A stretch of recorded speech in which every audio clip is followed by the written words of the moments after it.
Bonjour et bienvenue à l'émission Chrétien comme Christ. Le thème de notre émission aujourd'hui est quitter l'Égypte. Alors Christine, de quoi s'agit-il ? Eh bien, on continue simplement notre étude, on va dire, de Hébreux chapitre 11, et on était en train de parler de Moïse. Et au verset 27, il nous est dit, c'est par la foi qu'il, donc de Moïse, quitta l'Égypte, sans être effrayé de la colère du roi, car il se montra ferme, comme voyant celui qui est invisible. Et là, c'est presque comme si on avait une autre définition de la foi, voir celui qui est invisible. Oui, c'est quand même extraordinaire, parce que ici on est en train de parler du fait de quitter l'Égypte. Alors bien sûr, on n'est pas en train de dire à ceux qui vivent en Égypte de partir. Ici, c'est clair que l'Égypte représentait à ce moment-là pour le peuple l'esclavage, et le fait de quitter, c'était de partir de l'esclavage. Mais Moïse, lui, quand il est parti d'Égypte, il n'était pas esclave. Non. Donc il n'était pas dans l'esclavage. Et ce qui est intéressant de voir, c'est que dans ce texte d'Hébreux 11, on ne parle plus après de quitter l'Égypte. La seule fois où on en parle, c'est pas quand tout le peuple est parti, mais c'est quand Moïse, en premier, est parti. C'est-à-dire que le vrai moment, si on veut, où le peuple est parti d'Égypte, où ça a commencé en tout cas, c'est quand Moïse a fait ce premier pas de dire « moi je vais sortir », et puis ensuite le peuple a suivi.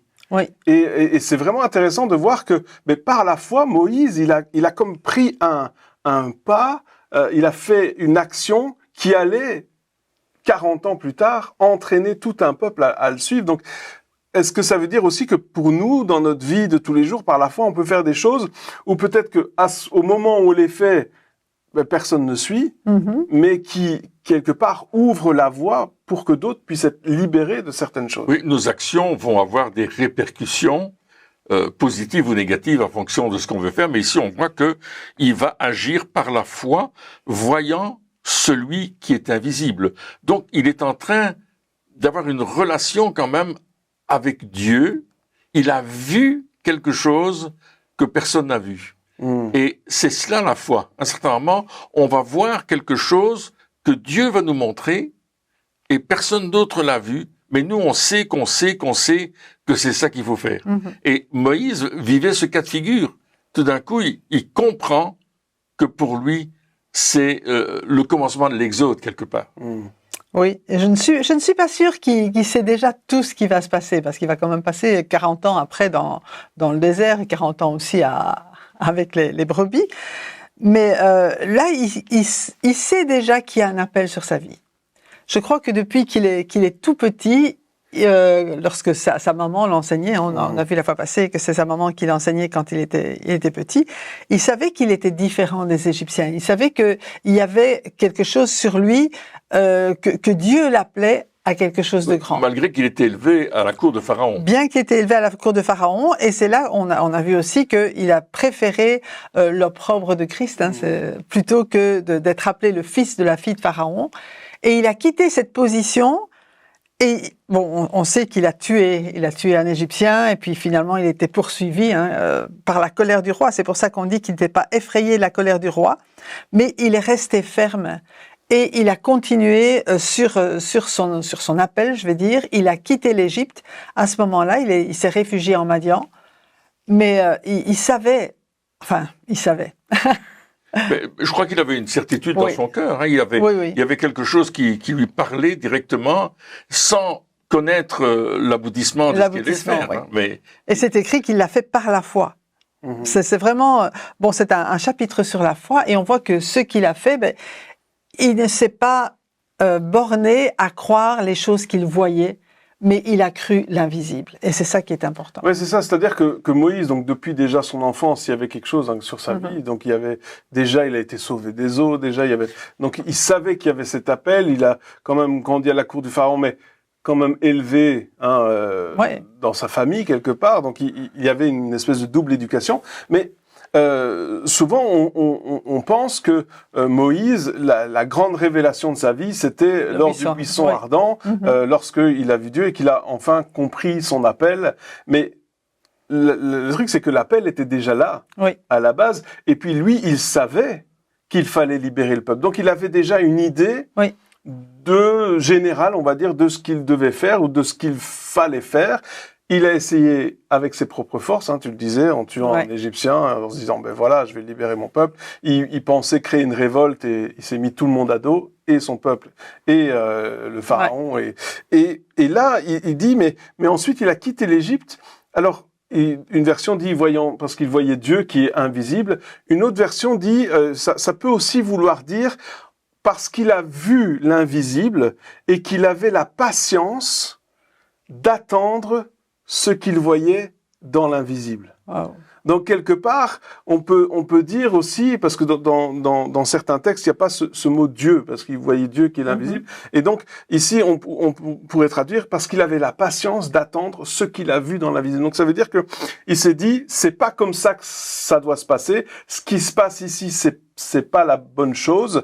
Ça doit être autrement. Je vois ce qui doit se passer. J'essaye de l'accomplir.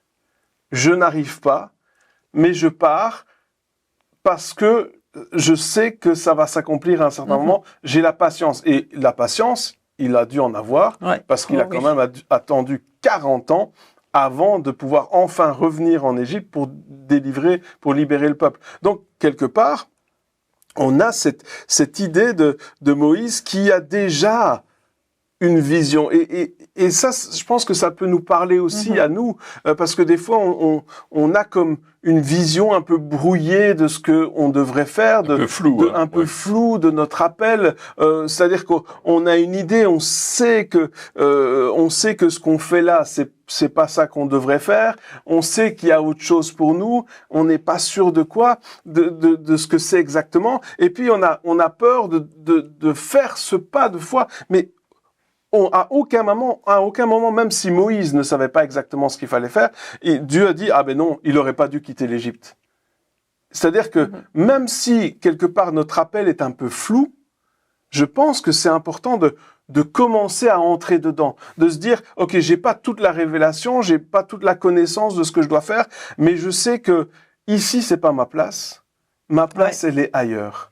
Et Moïse, il s'est dit, ici, c'est pas ma place est ailleurs, et il a été jusqu'à dire, je vais pas être effrayé de la colère du roi, et je vais rester ferme sur le fait de savoir que j'ai rien à faire ici. Et c'est ça qui a fait qu'il a pu être le libérateur. Parce que s'il était resté en Égypte pendant ces 40 années, qui nous dit pas qu'il aurait été endoctriné par par la doctrine, et puis il se serait peut-être ramolli et il n'aurait peut-être pas répondu à l'appel. Mais il savait, alors il n'était pas dans toute la vérité, mais il a quand même été, et ça c'est vraiment important, je pense. Et ça montre aussi que notre appel, il est inscrit en nous. Je crois que quand nous sommes nés, Dieu a inscrit notre appel en nous. Et ça faisait partie de cela chez Moïse, comme chez chacun. Il savait, c'est ça que je dois faire, mais il savait pas comment. Et il a mal fait. Oui, et ce qu'on voit, c'est qu'il y a un temps de préparation. Aussi. C'est-à-dire que avant de conduire des hommes, il a conduit des brebis. Avant de parler à des hommes rébarbatifs et parfois difficiles à convaincre, il a dû aller s'occuper des brebis, et il a eu un beau-père un peu spécial aussi. Donc quelque part, il a vécu une préparation. Et souvent, on ne comprend pas certains événements qu'on vit dans nos vies alors qu'on a un appel sur nos vies, et on se dit mais pourquoi je passe par des choses comme celle-là? Et en fait, on s'aperçoit plus tard que Dieu nous a préparés, qu'il a préparé notre caractère, qu'il a préparé la profondeur de notre vie spirituelle pour que on puisse entrer dans l'appel. Et ce que Moïse va faire, c'est qu'il va revenir avec son frère. Il va retrouver son frère Aaron. Ils vont revenir en Égypte, mais il a vécu 40 ans de formation. Et il a eu une révélation. Le buisson ardent a été pour lui un départ, un point important, un point de contact avec la réalité spirituelle qu'il voyait. Il avait vu l'invisible, mais là, il va voir et entendre la voix de Dieu. Il va voir ce feu qui ne se consume pas, et il va entendre la voix de Dieu. Et quelque part, ça va être une nouvelle étape de sa vie. C'est comme si c'était le point de départ. Allez, il faut y aller. Il faut que tu rentres en Égypte. Et maintenant, c'est le moment où tu vas accomplir ce que je te demande d'accomplir. Ouais, donc au fait, quand il a pris cette décision de quitter l'Égypte, on pourrait dire, si on lit l'histoire, après il a perdu 40 ans. Parce que il s'est trompé, il n'aurait pas dû faire ça. Absolument, ouais.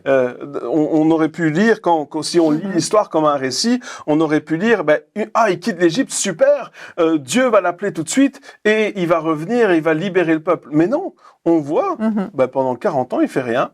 Il garde les brebis. Il garde les brebis. Rien. Mais Ouais, c'est ce qu'on peut dire. ça. Il fait rien. Il y a rien d'intéressant là-dedans. Si. Il a dû apprendre la patience, l'humilité. Lui qui était avec les plus grands, tout d'un coup, il se retrouve en bas de l'échelle. Il a dû apprendre plein de choses. Il a dû apprendre la vie du désert. Il a dû apprendre toutes ces choses-là. Et donc, il n'a pas perdu son temps. Et le fait d'avoir pris cette décision de quitter l'Égypte, de quitter l'endroit où finalement il avait tout, sauf l'appel de Dieu, quelque part, sauf le fait de pouvoir obéir à ce que Dieu avait pour lui, eh bien ça a été pour lui salutaire, même si il a eu besoin d'être formé après dans le désert et de finir cette formation par une révélation extraordinaire.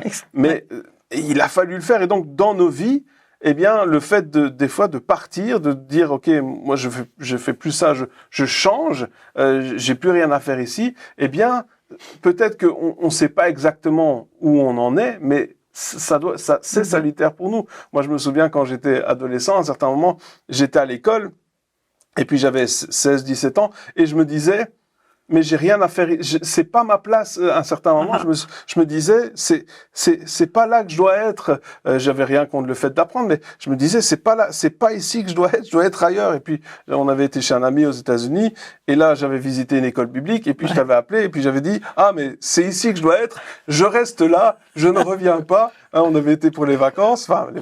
Travailler.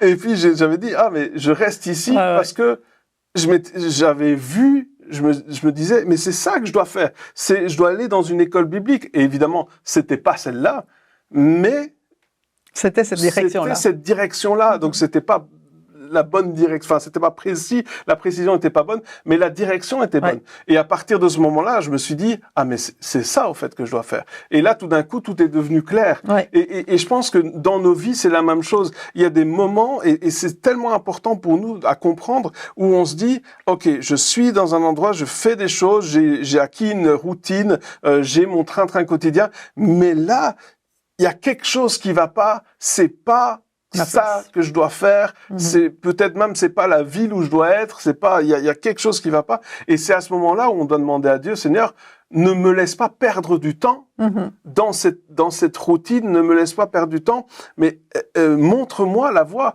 et je veux être ouvert à quitter, je veux être ouvert au changement, je veux pas me laisser absorber par cette routine. Et je pense que ce verset, il nous parle de ça. Il nous parle du fait de dire, je sors de ma routine, et même si je me trompe, même si j'ai pas une idée claire, Dieu, qui est bon, va m'aider dans la direction que je vais prendre, et c'est ce qu'il a fait avec Moïse, et c'est ça qui est extraordinaire. Et en fait, tant qu'on ne quitte pas, comme tu disais, cette routine, tant qu'il n'a pas quitté l'Égypte, il ne pouvait pas avoir cette révélation de Dieu de ce qu'il devait vraiment faire. Alors bien sûr, il a essayé par ses propres forces, et puis il est parti carrément en Égypte, et là, comme tu le disais tout à l'heure, Dieu l'a formé. Et ce temps de formation est parfois un temps très difficile. C'est un temps qu'on appelle le temps de désert. Il était dans le désert. Et bon, c'est un peu comme s'il avait perdu la vision au bout de 40 ans. On peut s'essouffler aussi, mais Dieu n'avait pas perdu la vision. Oui, et puis ce qui est merveilleux, c'est que après, quand il retourne dans le désert avec le peuple, le désert pour lui, c'est pas de problème. Il y a aucun problème. Et même, c'est là qu'il y a tous les miracles qui se passent. Il y a tous les miracles qui sont faits dans le désert. Après, tu te dis, mais comment est-ce que dans l'épreuve, si le désert représente l'épreuve, comment est-ce que dans l'épreuve, on peut vivre le surnaturel de Dieu? On peut vivre des choses extraordinaires avec Dieu. Parce que nous, on se dirait, mais quand tout va bien, je vais voir les miracles, etc. Mais quand tout va mal, je vais juste essayer de survivre. Mais Moïse, il n'a pas juste survécu dans le désert. Non, il a prospéré. Il a prospéré, il a vu la manifestation de Dieu. Enfin, on voit quand même, si on lit le texte, on voit quand même des choses, des miracles constants, extraordinaires. Alors, le peuple était jamais content, mais lui, il s'est dit, le désert, c'est pas ça, c'est pas la finalité. Ma finalité à moi, selon Moïse, c'était de voir Dieu, d'avoir cette relation avec Dieu. Et c'est ça qui, malgré le désert, a fait que tous ces signes, ces miracles se sont produits. Et donc, on peut se dire, si je suis dans le désert, c'est que je ne suis pas dans la volonté de Dieu. Mais c'est faux. Dieu dit, est-ce que même dans le désert, tu es avec moi? Est-ce que même dans le désert, tu me fais confiance? Est-ce que pour toi, le désert, c'est l'échec et le pays promis, la réussite? Ou est-ce que pour toi, la réussite, c'est d'être avec moi? Peu importe dans quel endroit tu es. Et je pense que ça aussi, Moïse, il a dû l'apprendre. Oui, c'est vrai. C'est vrai. Et je crois que c'est important aussi de signaler que quand on reçoit un appel de Dieu, c'est pas tout de suite que ça va se réaliser. Mais ça veut dire qu'il y a un temps de formation. Et comme tu le disais tout à l'heure, pendant ces premiers 40 ans, donc il était déjà de 40 à 80 quand même, il avait 40 ans quand il est parti la première fois, donc il est resté ces 40 ans-là, et Dieu l'a formé pour ce qui allait arriver ensuite. C'est un peu comme une école. Tu parlais de l'école tout à l'heure. Bien, on est à l'école avec Dieu. On est à l'école pour l'étape suivante. Et lui a été à l'école pendant 40 ans. Il a dû, comme tu disais, se soumettre. Il a dû vraiment apprendre à... Tu parlais des brebis, mais en fait, les hommes qu'il a dû étaient aussi têtus, parce qu'il paraît que les brebis ont beaucoup de caractéristiques humaines, au niveau du caractère, au niveau de... Bon, elles sont têtues, elles n'obéissent pas tout le temps. Elles veulent aller loin de ce Oui, c'est ça. Elles ne veulent pas aller sur le bon chemin. Voilà, l'herbe du voisin est toujours meilleure que la nôtre. Enfin bref, c'est toutes des caractéristiques. Donc, il a appris tout cela et c'est ce qui lui a permis finalement d'être ferme quand il a dû conduire le peuple. Mais il a appris aussi à aimer les gens. Il a aussi été ferme lorsqu'il va confronter Pharaon pour que le peuple sorte. Oui. Et là, on va se retrouver dans cette confrontation où Pharaon ne veut pas laisser sortir le peuple d'Égypte pour aller adorer dans le désert. Mais on voit toute la formation de Moïse. Le temps de formation, c'est 40 années où il a attrapé de la maturité et il va pouvoir résister au roi d'Égypte en disant non, celui que je vois dans l'invisible est plus grand que toi. Oui, c'est vrai. Il va voir que Dieu est beaucoup plus grand que les circonstances. Il va voir que Dieu est beaucoup plus puissant que cet homme qui était le plus puissant de l'époque, tout compte fait, et qui avait l'armée la plus puissante de l'époque. Il dit, mais ça me fait pas peur, parce que celui qui est avec moi est plus puissant que toi, plus puissant que ton armée. Et là, il y a une conviction chez Moïse de la grandeur et de la splendeur de Dieu, parce qu'il voit déjà les choses de l'invisible. Et peut-être que Moïse a vu beaucoup d'autres choses dont on ne parle pas ici, mais que Paul va parler dans l'épître aux Romains, etc. Et Jésus va en parler aussi de ce que Moïse a vu bien avant que on parle de Jésus, de la croix, etc. Il a vu ces choses. Et puis là, il a vu dans l'invisible des trucs extraordinaires. Alors quand il va confronter Pharaon, il est prêt. Ouais. Et puis au niveau humain, Pharaon, plus il voit les signes, les plaies d'Égypte, on connaît l'histoire, plus il voit les plaies d'Égypte, au lieu de se résigner et dire ok, ça va, j'ai compris, Dieu il est plus grand, il opprime de plus en plus le peuple, il resserre l'étau de plus en plus, jusque au verset, ici on voit dans le verset 28, ou jusque à la dernière plaie, et peut-être tu peux le lire. Il dit, c'est par la foi qu'il fit la Pâque et l'aspersion du sang, afin que l'exterminateur ne touchât pas au premier-né des Israélites, parce qu'on sait que la dernière plaie, c'est effectivement tous les premiers-nés d'Égypte qui vont mourir. Mais ici, Dieu avait dit, bien vous allez prendre un agneau d'un an, etc. Vous allez le tuer, vous allez prendre son sang pour le mettre sur le linteau des portes. Et quand l'ange exterminateur va passer, il passera au-dessus. C'est ça que ça veut dire, un Pâques, Passover. Il va passer au-dessus de toutes les maisons où ce sang, le sang de l'agneau, qui préfigure le sang de Jésus, a été mis, mais c'est aussi par la foi. En fait, dans tout ce que Moïse a fait, Dieu lui a donné la stratégie. Il lui a dit, voilà, tu vas faire ça. Quand on parle, c'est par la foi, c'est par l'obéissance à ce que Dieu dit. On peut traduire ça. Par la foi, c'est j'obéis, Dieu me parle, je fais ce qu'il me dit, peu importe les réactions du Pharaon, peu importe. Faire confiance. Oui, peu importe les réactions des Égyptiens qui disent, mais enfin, plus tu fais ça, plus on est opprimé. C'était déjà difficile, mais Moïse a entendu Dieu, il a fait exactement ce que Dieu lui a dit de faire. Et ça, c'est par la foi qu'il l'a fait et il a vu le résultat. Mais ça paraissait fou. Alors aujourd'hui, on dit, ah ben oui, bien sûr, ils ont mis sur le linteau des portes du sang, bien sûr, c'est normal. Mais imaginez un peu à l'époque de voir tous les Israélites commencer à mettre du sang sur le linteau des portes. Mais les Égyptiens, ils ont dû se dire, écoute, je pense que ça va encore une de leurs traditions. Ça va un peu loin, votre truc là.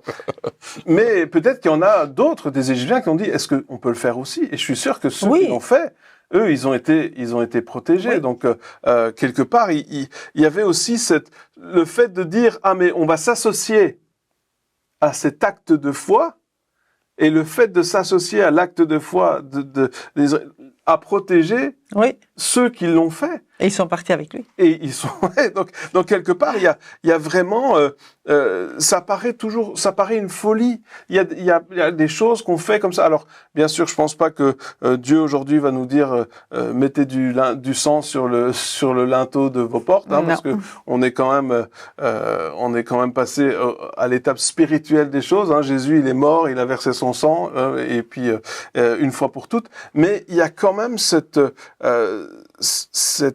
volonté, cette acceptation de faire peu importe ce qui est demandé. Peu importe ce qui est demandé, on va le faire. Par la foi. Par la foi. Et ça, c'est quand même, encore aujourd'hui, c'est toujours d'actualité. Ouais. C'est-à-dire qu'encore aujourd'hui, Dieu va nous faire des choses qui paraissent folles aux yeux des hommes, mais qui ont un impact spirituel fort, qui auront un impact sur nos vies. Oui. Parce que la question que Dieu pose, c'est mais est-ce que je peux tout te demander, ou est-ce qu'il y a une limite à ce que je peux te demander? Et là, si on veut se mettre un peu à la place du peuple, ils étaient tellement déjà opprimés avant que Moïse commence avec ses plaies là, et puis pendant les plaies, c'était encore pire. Donc, ils étaient vraiment pressés. Moïse, il avait pas la cote, hein. On n'aurait pas voté pour lui. Il n'aurait pas eu, je veux dire, s'il y avait une élection, c'est pas lui qu'on aurait pris. On aurait pris quelqu'un d'autre. Lui, quelque part, on disait, mais toi, tu nous as amené un malheur encore plus grand que celui qu'on avait. Et malgré ce malheur, Moïse vient et dit, OK, maintenant, on va mettre du sang sur le linteau des portes et là, ils auraient pu. C'est vrai, ils auraient pu se rebeller à ce moment-là. Bon, maintenant, ça suffit. Ouais. On va l'amener, on va l'emprisonner, on va l'amener à Pharaon. Mais par la foi, ça a été possible. Ouais.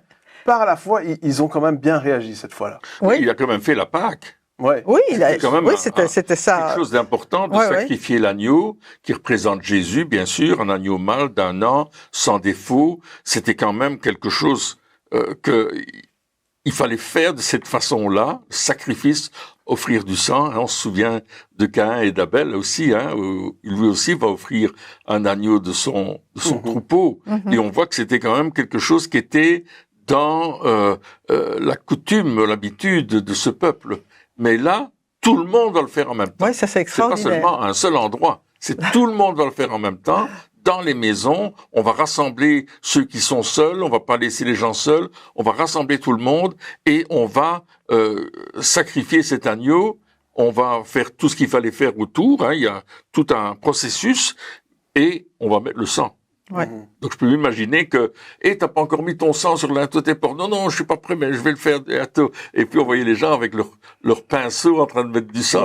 Ça devait être quelque chose de fort parce que il y avait du sang partout. Oui, parce qu'ils étaient vraiment nombreux. Hein. Mais ils ont cru Moïse quand même. Ouais. Ils ont cru Moïse. Mais après, je me dis, ils l'aimaient pas. Mais je pense, ils ne devaient pas l'aimer en tout cas, mais ils devaient le respecter en tant qu'homme de Dieu. Ouais. C'est-à-dire qu'ils ont quand même aussi vu les miracles. Ils ont vu les miracles. Ils ont vu ce qui se passait. Ils ont dû quand même se dire, c'est Dieu qui l'a appelé. Et puis ils se sont dit, ok, c'est Dieu qui l'a appelé, mais pourquoi est-ce qu'on est dans cette souffrance-là? Mais malgré le fait qu'on est dans la souffrance, on va quand même obéir. Et ça aussi pour nos vies, je pense que c'est une leçon où on doit se dire, ok, peut-être qu'on est dans la souffrance, peut-être qu'on comprend pas ce qui nous arrive, peut-être on obéit à Dieu et malgré le fait qu'on obéisse à Dieu, eh bien c'est pire encore. Et là encore une fois, alors que c'est pire, alors que ça va pas, alors que notre vie de rose et violet et magnifique s'effondre devant nous, Dieu nous demande encore un acte de foi supplémentaire. Que va-t-on faire? Est-ce qu'on va aller un pas plus loin? Le pas en plus. Et ici, ce pas qu'ils ont fait en plus, ce pas de foi supplémentaire, c'était le pas de la délivrance. C'était le pas qui leur a permis de sortir d'Égypte. C'était le pas qui leur a permis non seulement de quitter l'Égypte, mais avec toute la fortune de l'Égypte. C'était ce dernier pas. Et dans notre vie à nous, le dernier pas, c'est celui qui nous amène à la délivrance. C'est celui qui nous amène vers le pays promis. Et donc, est-ce qu'on va faire ce dernier pas? Est-ce qu'on va regarder nos circonstances en disant, mais non, de toute façon, c'est foutu? Moi, je dirais, foutu pour foutu. On y va. Allons-y. De toute façon, au point où on en est. Et je pense que c'est ça, quelque part, qu'ils ont dû se dire, bon, de toute façon, au point où on en est, allons-y, hein. Et puis, si on meurt, on meurt. Et souvent, c'est ce genre d'attitude qui fait que la délivrance, elle vient. La délivrance vient. Qui fait que Dieu, il intervient. Ouais. Et là, il y avait aussi la prospérité. Comme tu dis, les Égyptiens, et Dieu avait dit, mais demandez de l'or et de l'argent. Et en fait, ils ont eu la faveur, quoi. C'est quand même extraordinaire. Non seulement ils ont obéi à Moïse, mais ils ont eu la faveur du peuple qui les entourait, qui leur ont donné plein d'or et d'argent. Ce qu'ils ne savaient pas, ce serait pour bâtir le tabernacle. Mais quand même, c'est trop fort ce qui s'est passé. Dieu fait tout pour un but. Oui. Exactement. Et il lui dispose, quand Dieu approuve les voies d'un homme, il dispose favorablement à son égard, même le cœur de ses ennemis. Et c'est ce qui s'est passé. C'est ça qui est extraordinaire, c'est le fait de dire, ils sont pas juste sortis d'Égypte. Ils n'ont pas juste quitté l'Égypte. Ils ont quitté l'Égypte avec cette faveur de Dieu. Ouais.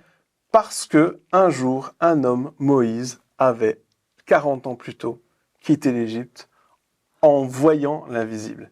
Et nous aussi, dans notre vie de foi, c'est ça qu'on doit dire, Seigneur, montre-moi l'invisible pour que je puisse aller là où tu m'appelles et être à l'endroit où tu veux afin de répondre à l'appel que tu as sur ma vie. Amen. Eh bien, chers amis, merci encore de nous avoir suivis pour cette émission et puis on se retrouve très bientôt pour la suite. Au revoir.